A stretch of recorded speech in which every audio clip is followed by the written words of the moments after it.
How to create an index in Word. This tutorial shows you how to mark entries and generate a searchable index for your document. First, open Word. Open the document you want to add an index to. After that, select the word or phrase you want to include in the index. From there, click References at the top.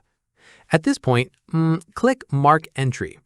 In the next step, a dialog box will appear showing your selected text.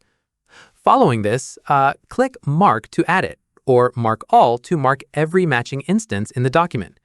Once done, repeat this process for every other word or phrase you want indexed. From here, once you've marked all your entries, click to place your cursor where you want the index to appear, usually at the end of the document. At this stage, click References again, then click Insert Index. Keep in mind, the index automatically sorts entries alphabetically and lists the page numbers where each one appears. Finally, click OK to generate your index. And that's it. If this guide helped you create an index in Word, give it a like, subscribe for more PC tutorials, and tap the bell icon for updates. See you in the next one.